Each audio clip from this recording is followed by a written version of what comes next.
our next set of panelists who will be talking about the Bharath Techade. So we kind of looked at the theme and looked at what we're seeing is the next 10 years. There are multiple estimates, but a lot of value will be generated in the economy through entrepreneurs, and there is also ways in which we as professionals can use it. And for that, we have a stellar panel, I would say. So let me introduce quickly the panelists. So we have Pramod Gubbi. Let me also spotlight Pramod. So Pramod is the co-founder of Marcellus Investment Managers. They're a well-known PMS, written a couple of great books that have come out. If you heard of Coffee Can Investing and Diamonds in the Dust. Pramod himself is a 2000 electronics engineering from NITk, did an MBA from IIM Ahmedabad, and then moved to the UK, had this Swadesh movement back, and then was with Ambit Capital and started Marcellus in 2018. So welcome, Pramod. We also have Debashish Bose. Debashish, let me spotlight him as well. So Debashish also is a NITk 1998 mechanical and did MBA from IIM Calcutta, and multiple stints in financial services, and then in a couple of funds, DSP Mutual Fund, IDFC, AMC, and now he's with since 2020 he's with Oaks Asset Management Company. So with a focus on public market portfolio. So welcome, Debashish. So we have two stalwarts in the public investing space, deploying several thousand crores of capital. So welcome, gentlemen. And we have Sankash Venkatesh. Sankash is 1999 Chemical. So let me actually spotlight him as well. And Sankash comes from is a NITk 1999, like I said, MBA from Chicago Booth, and then multiple consulting stints, including ZS Booth, and now he's the managing director at BCG, and also leads the energy practice. So, and he would be the moderator, Sankash. So over to you, and look forward to this exciting session. Hopefully, we'll get a lot of tips to where to invest our money. Yeah. Thank you very much, Srikanth.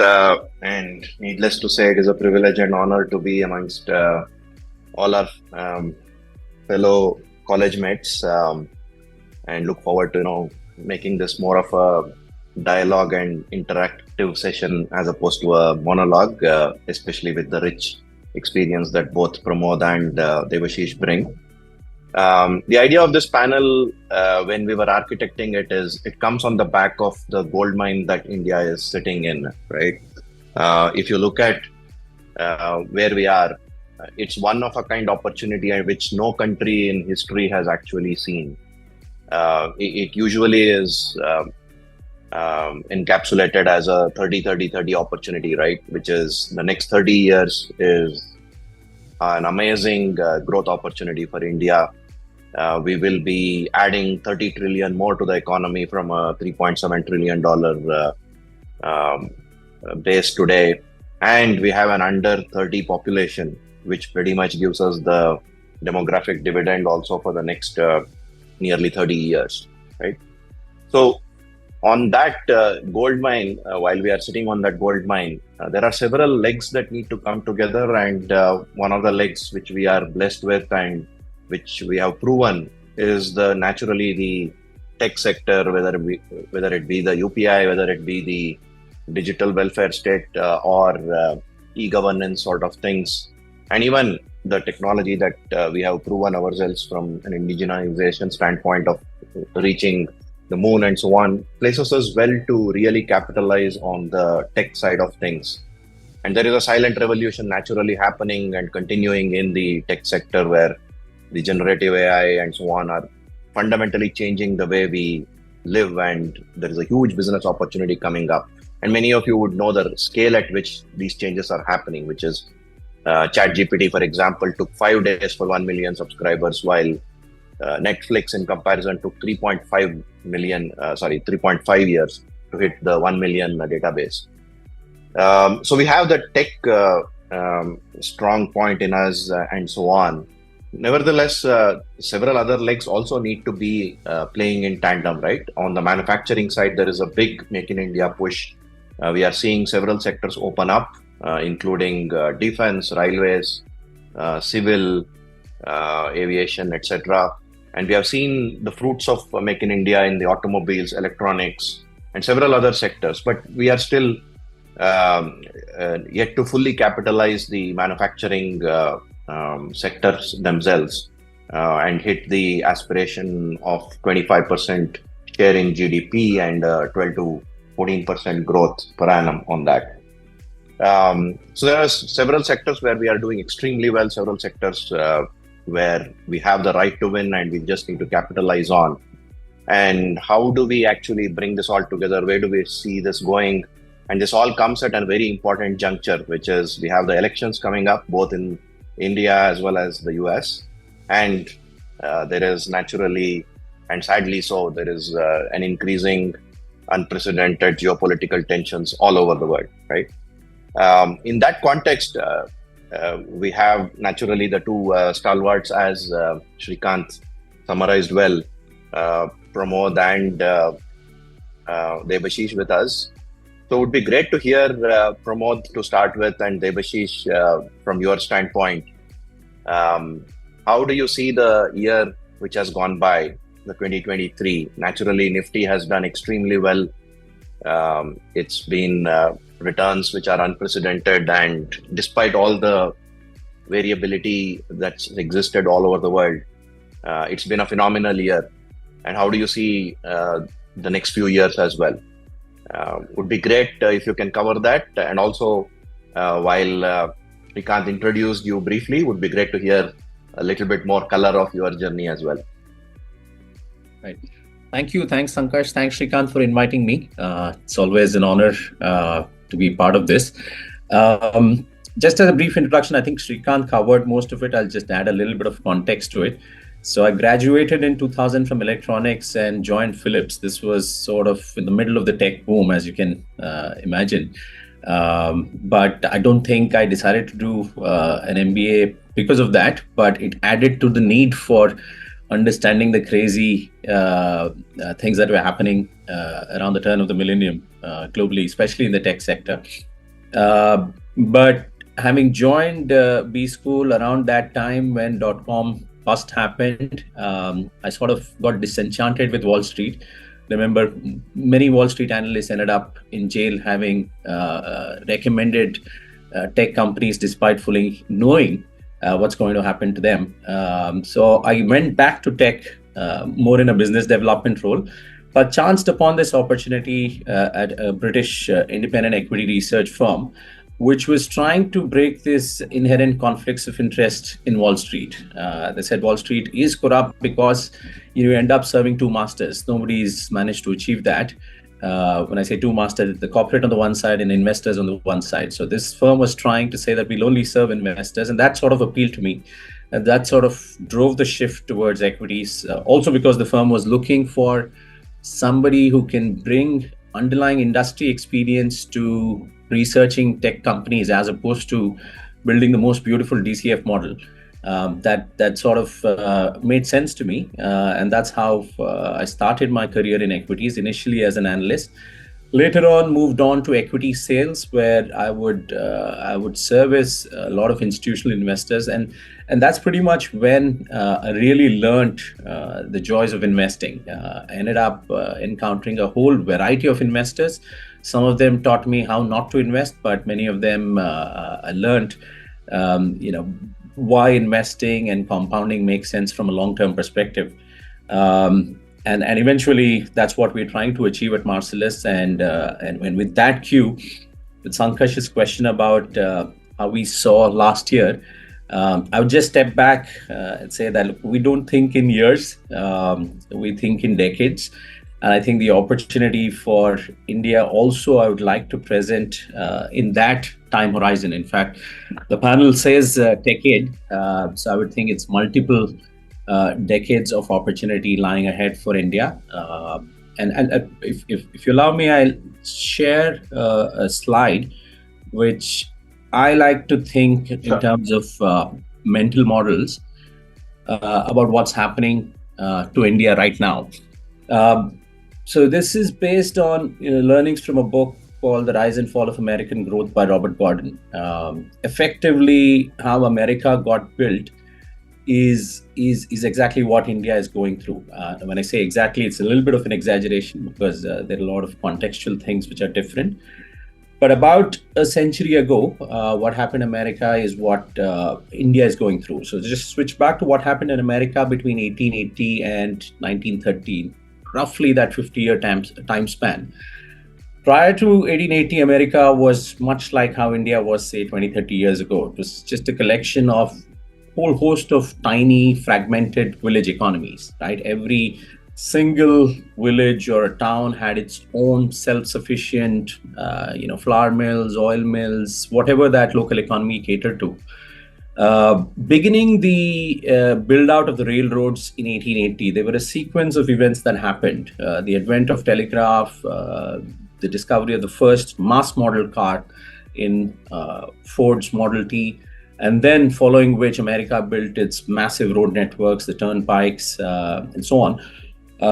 All of this ended up driving one of the biggest transformation of a large economy from being a bunch of fragmented, tiny, localized economies into a massively consolidated large economy. Now, if you go through what's happening in India today, this is no different. Actually, the journey started about 3-4 decades ago with the liberalization in the early 90s. That's been continued by various different governments. 4 legs of consolidation of the Indian economy are driven first by the physical infrastructure. Of course, we started building our highways in the late 90s under the Golden Quadrilateral offering, and particularly over the last decade, this has accelerated massively to the extent that in the last decade alone, our highway networks have doubled.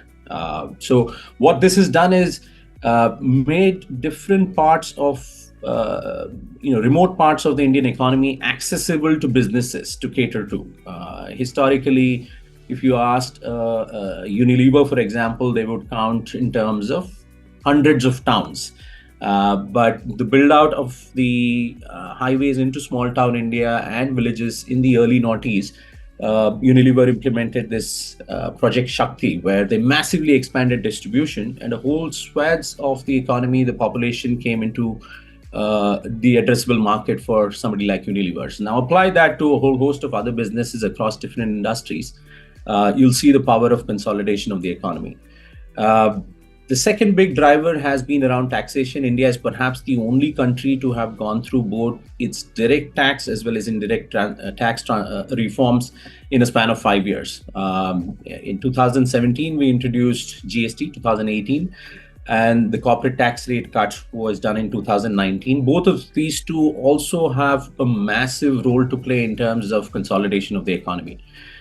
Just simply think about in the previous VAT era, where the states were controlling taxation, supply chain networks were very fragmented to avoid double taxation across states. You would want to build a plant and a warehouse just enough to cater to that state rather than optimizing your supply chain network.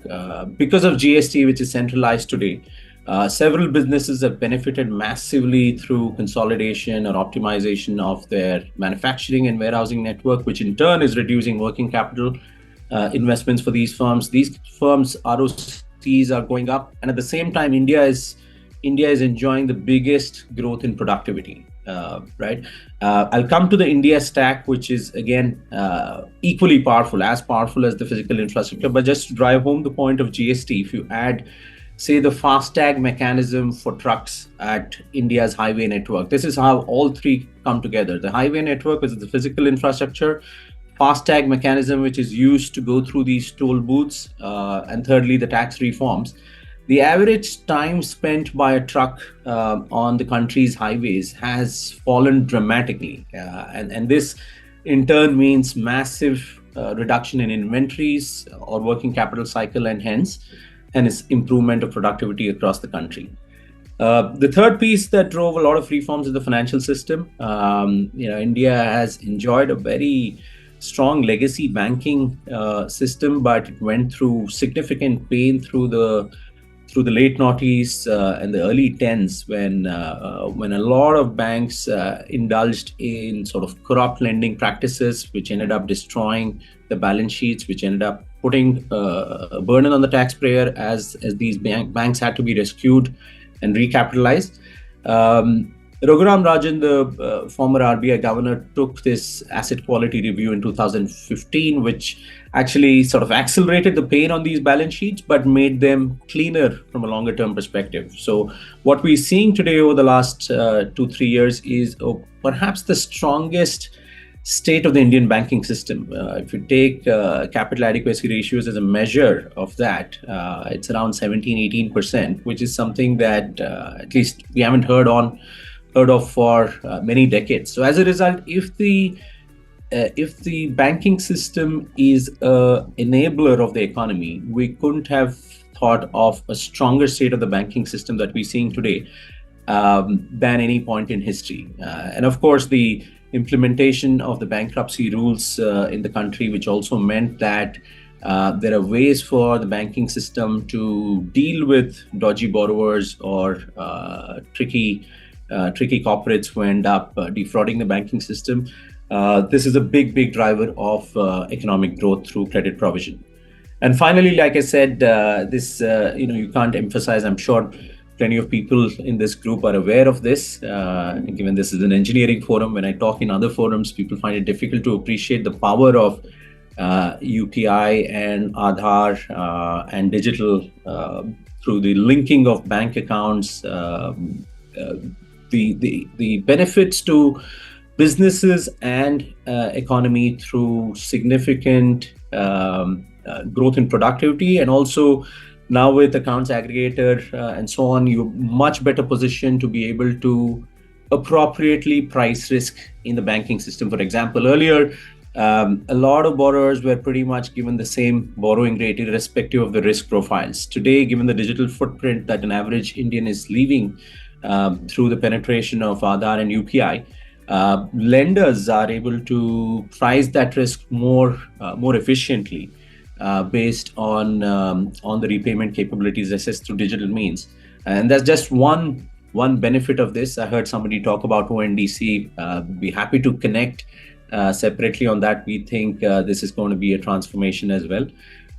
So a combination of physical and digital infrastructure coupled with taxation and banking reforms, I reckon, puts us pretty much in the same stage as America was.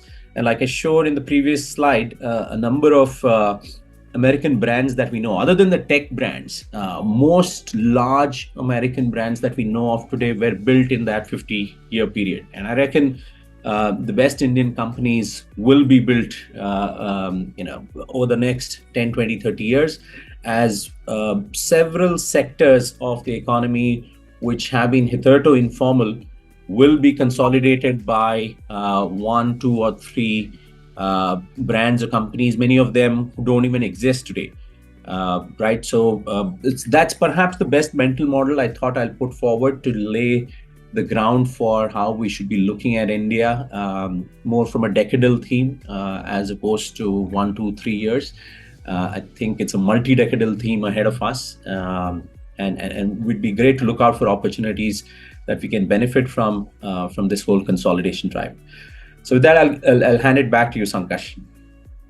Wonderful, and it's great to see this parallel that you have brought for us in the American mental model, and the multi-decadal angle that you call out is an interesting way to look at it. Debashish, if I can request you now to build on and extend Pramod's perspectives from the angles that you see, and especially dive a little bit more also into which areas you see in the Indian economy, moving faster, which ones are likely to be much more promising than the others, or if the ones which are likely to be laggards, what unlocks need to be there in order to even bring them to the forefront and be opportunistic about it. Would be great to hear your perspectives as well. Sure. Thanks, Sankash.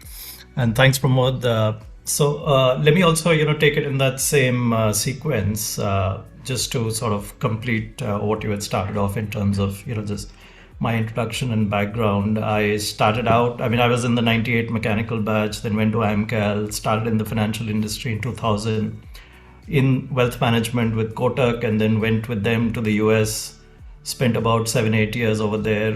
So my initial part was between wealth management and then institutional equities, in fact.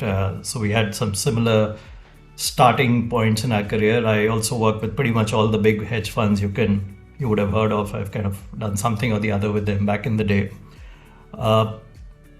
What was interesting was I started doing India, but then moved on to doing Asia, and I kind of saw what happened in China about 20 years back, and I see the parallels to what's happening in India today. I also spent quite a bit of time looking deeply into Korea, Taiwan, and those countries went through a similar kind of evolution back in 1970. And what Pramod pointed out with the US, of course, they probably did it, and probably was similar to where we are today. I think was just around that post-war period for them, and in terms of when the baby boomer thing and all those things took off there. So lots of parallels actually in history, parts of it which we'll repeat, and of course certain parts which will be new, and I'll kind of delve into that in a bit. Also the back end of it, it's all, one side is all the growth and rosy things and all of that. The back end of it was also where the financial crisis, kind of sort of really opened my eyes to how asset classes interact with each other. It's not just about equities. It's a lot about also looking at all the other things like fixed income, currencies, derivatives, a lot of which affect risk and how you look at that, because a lot of making money is as much about also not losing money, while you're at it. So I spent quite a bit of time doing global macro research as well. In fact, was with an Indian firm called Quant Capital, which today runs that fairly successful Quant mutual fund. But a lot of the macro stuff we were doing really back in the day. And then spent some time with a couple of large asset managers, IDFC and DSP, before wanting to start off on my own, partnered with some old friends. We'd all started together in Kotak back in the day, Oaks Asset Management. So they'd been running private equity for a while, focused around the consumer space in India. In fact, the person who runs private equity there is also an alumni, my batchmate from the 98 batch itself, a guy called Kenneth Sarao. What they had done in the past over there, they'd done deals in companies like Vinny Cosmetics, a lot of you might have heard of it, the makers of Fog Deo. Then companies like Incred Financial, Westlife Development, which runs the McDonald's franchises in South and West India. Very recently, they did a deal in a fairly well-known chain called Wow Momos. Might have seen it quite a few of the airports. So that's the kind of work they had done. I started out the public market side of the business in 2020. Been running the PMS since then, and one is a pure equity PMS and the other one is a little more around retirement planning. And we kind of also have set up our offices outside of India as well, and channel money through a Mauritius route also into India for those who are out offshore. That's the quick background about us. Now let me just break it down again. What do we see as the opportunity over a period of time? And of course, also looking back last year and this year. Let me also just share a few slides, might make our thought process a little easier with that. There we go. So what we see at a very headline level is, maybe over the next, say, 15 years or so, the broad transformation from what we are today, which is a low-income economy, a $2,000, $2,500 per capita GDP, to a middle-income economy, which is where the Chinas of the world might be today, which is somewhere between that $7,000 to $10,000 per capita GDP. But what just happens when you do this transformation is quite a few things flip. In a low-income economy, typically you have, demand builds up, and then you create the supply to meet that demand. But when you have to make this flip, you actually have to go ahead and create supply first, which means you have to put up capacities first, and then the act of creating capacity creates demand, and which in turn then leads to growth over a period of time. So it just sort of flips a lot of things around in terms of how you view investments and what to do about it. But if I were to just put it into a basic playbook, which every country's really used pretty much since UK started industrializing way back in the day, there's a fairly common methodology about it. You start with giving incentives to industries, start setting up factories. As that happens, people start migrating from the rural areas to where the factories are coming up, which in turn leads to shortages of labor in rural areas, and agriculture starts modernizing. As that happens and people migrate to the industrial centers, you have to go out and build infrastructure, you create those townships, and as you do all that, automatically real estate gets built. And from there, as to run all these big factories and agriculture and all of those things, you need much better logistics. And if you look at these 4 or 5 big areas, which is manufacturing, agriculture, logistics, infrastructure, real estate, this is where 90% plus of the population of a poor country sits in. So if you start giving you grow these areas, start giving organized employment, jobs, benefits, etc., automatically per capita GDP starts moving up, and it doubles, quadruples over a period of time. It's a fairly easy transition to make, which is what makes the opportunity fairly attractive. And as the global sort of scenario also is transpiring, where we're looking to shift supply chains out, we're looking to maybe do some energy transition and reduce dependence on things we import a lot. All of those could well act as useful tailwinds for us. So these are broadly the areas which would be focus areas for us over the course of the coming decade as this transformation takes place. So what we just do it is convert it into about 4 or 5 themes, which is, let's say when I'm building out manufacturing, I mean, that's a big part of what we do. Although we don't actually go by manufacturers today, we really focus more on the input providers, simply because we see them at a better, more safer risk reward over the next 4 or 5 years. Whereas who succeeds in manufacturing, who does not, I mean, there's a lot of variables to it, and that might become clearer down the road. But people supplying into them will probably do pretty well. So that's what we focus on. We focus on the progressive organization of agriculture over a period of time. It's a slightly complicated one because it takes time, but there's a lot of VC activity on one side. There's a fair amount of government initiatives on the other side. So we simply look to recreate the industry from the public markets point of view and participate in that. We look at, obviously a lot of the sort of nuts and bolts of the infrastructure getting built out, whether it's the construction, the real estate, the logistics which comes with it. Fairly straightforward thought process there, where you have a lot of budgetary allocations happening to these areas, and you also have a lot of political credit which gets taken to, whenever a project comes up. So when you have to have both of these in sync, you need a set of companies which are strong in execution, and that's all we look to bet on. Also, when a country makes this transition, you need a few national champions to push things forward. It could be similar to the US or the Korean models where you backed a few business groups. It could also be where you back a few state-owned enterprises like what China did. Currently, we kind of follow exactly what the Chinese did at that time, especially in the banking and the oil and gas sectors. They consolidated a lot of small companies, created some giants, and which did a lot of the heavy lifting for them.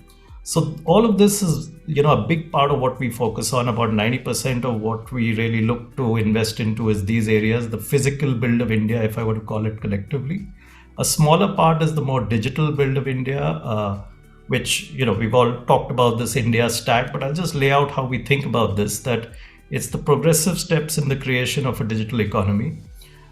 It's all based on that public-private partnership, which is different from whether it's the US walled garden kind of model or the Chinese model where they basically copied the US, turbocharged the AI, and then probably the CCP is taking over everything. Here, the central piece is publicly owned, and then you have the private players providing services on top of it. So it may have started with digital ID and digital payments.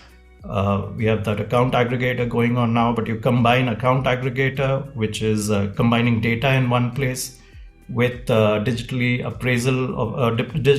appraising credit and lending against flow, as opposed to lending against assets. And you take all that and combine it with an online marketplace, which is ONDC.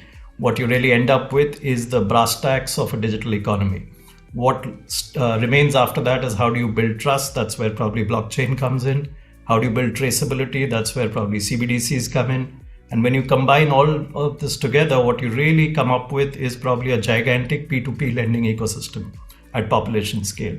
But these kind of things will take time to build, put the pipes in place, get adoption going. So it's probably 4 to 5 years away. And in that period, who survives, who does not is going to be a big challenge. So that's why we keep a much smaller focus over here and only on companies which actually are profitable, as opposed to those, who are still trying to figure out their profit model. But that's kind of how we play it. The thing about markets as well. Yeah. Yeah, if I can just come in, there is a question from the attendees. So the question is, have you factored in nativism, nationalism, and geopolitical tensions while projecting the economic growth in the ensuing decades, right? And how do you see that playing out? That is the interest and request if we can have a 30-second response to that one. And there is another question around, do you see the rise of entrepreneurialism as a, as a sustainable piece in the parks of Koramangala, Powai and Gurgaon, or are you seeing this more as a Shark Tank-like episodic phenomenon? So maybe Pramod, I can request you for the second one for a 30-second response, but on the first one would be great, Debashish, for a 30-second response from you. I'm cognizant of the time. There is so much to learn, but I also see Shrikant getting anxious about running over.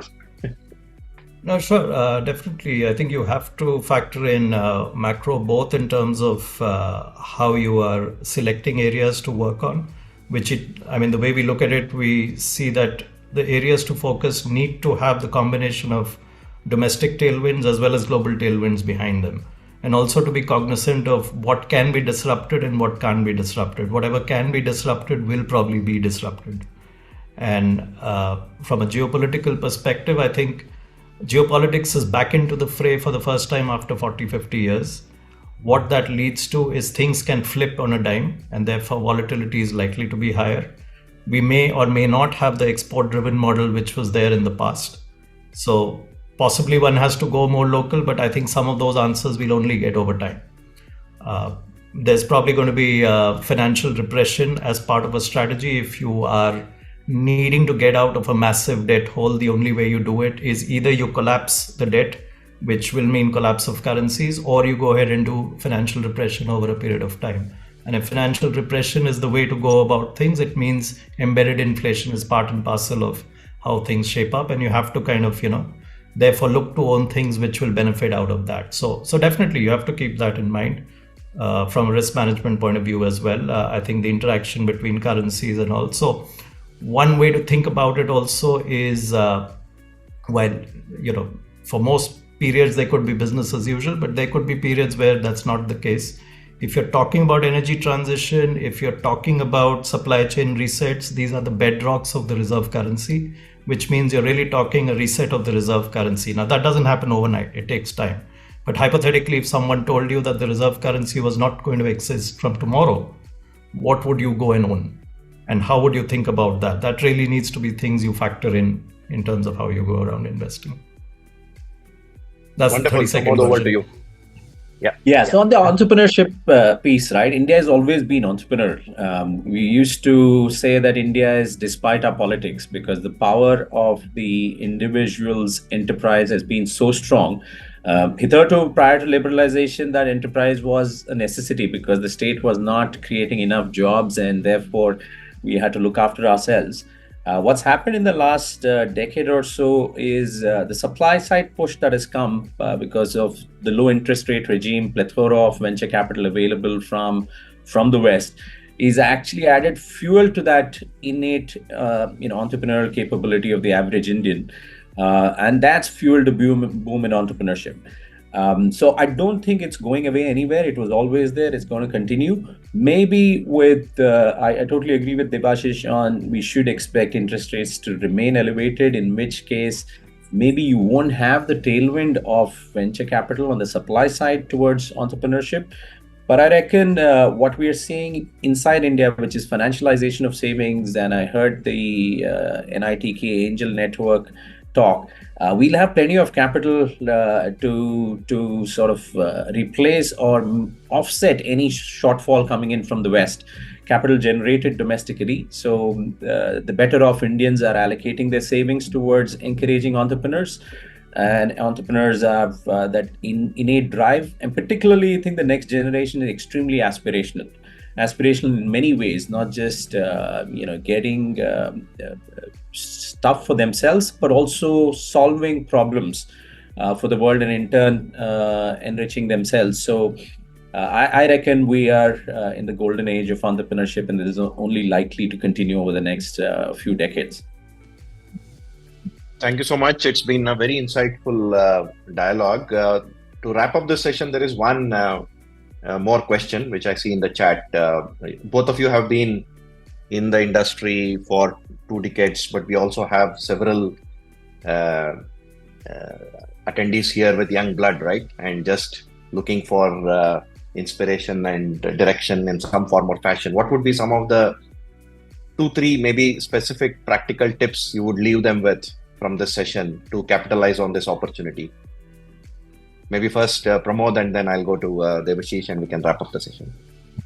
Yeah, I mean, that's a little bit above my pay grade. I'm sure people are ingenuous, and I guess that's really the crux of things. There is no limit to aspiration today, given the opportunities available to us.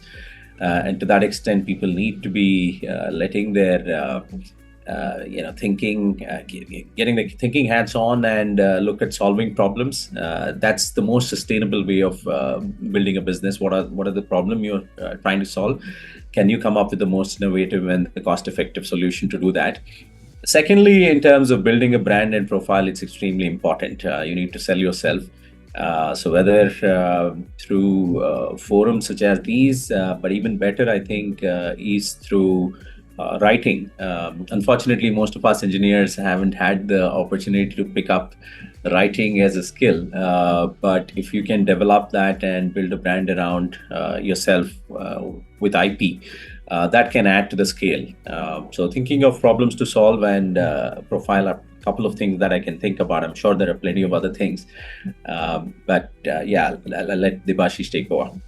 I'll just qualify that question. That was for me. Also, maybe we can weigh in the personal finance angle. I mean, that's also something, a lot of youngsters might not have early on in their, when they start earning, right? So maybe you can weigh in on that part as well. And Murli also has a question.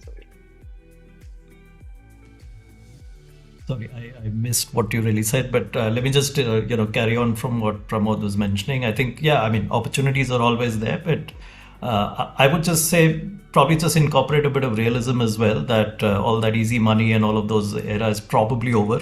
We don't know when that comes back, and therefore, and also, on one side, it's very, very addictive to think of things like population scale and all of those kind of things, but I don't think that's going to be that easy.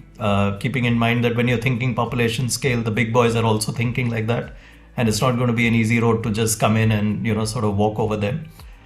So therefore, probably going to be much more useful to think profitability, and also to think at a very, very local scale and where your expertise is or where your niche is, and kind of build from there. And just keep that focus in mind. Excellent, very engaging session. I see one last question. I will take the liberty, Srikanth, to just use 30 seconds more before we hand over to the next panelist. Sorry to keep the other panel waiting. The question is from Muralidhar. China grew at 10% for multiple decades, almost continuously. What will it take for India to actually achieve that? You want me to take that? Sure, yeah, go ahead. Yeah, sure. So look, a lot of their growth for the first part was really about building a whole lot of things, and I think that's what we are also at least following for the moment. And I think it's kind of what we need also at this stage. This is the easy stage where just the act of building something adds to GDP and all that. And then the harder part gets when you reach middle income status, and to grow after that becomes a lot harder, because you literally have to figure out how do things move from there, because the number of countries which graduate from middle income status to high income status is not as much as the ones who move from low income to middle income. So for now, enjoy that ride, and then after that we'll see what the exact number of the growth is. I think that is anybody's guess. I mean, you ideally aim for some sort of number close to that, but you've got to keep in mind that we are not the kind of country which can, simply empty out a whole tracts of land tomorrow and start building highways and bridges through it like what they could do. That's not going to happen. But whatever happens ends up being a little more sustainable, I guess, from the way we go about things. So I think 6 to 8% isn't necessarily a bad number. Keeping in mind that your resources also have to be built up to be able to cater to it, or you have runaway inflation from time to time. Excellent. Thank you for this platform, everyone. And Pramod and Debashish, special thanks to you for making this very insightful. Naturally, with the limited time we had, we have just scratched the surface. I'm sure there is a whole iceberg with the rich experience that both of you have. I'm sure everyone will be offline, looking forward to connect with you, and I welcome that. Thank you so much. Thank you. Kant, over to you. Thanks, Sankash. Thanks, Debashish, Pramod. Wonderful insights, different perspectives building to this whole India story. So thanks for bringing it up so nicely.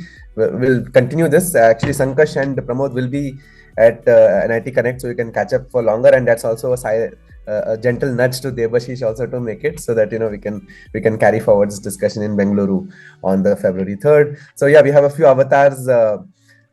Coming up here, so you can guess whose pictures are whose. We have also tried a little bit of a guess, but I think some of them are more obvious. And all of this is thanks to Rajiv Bala, who's is the next panel.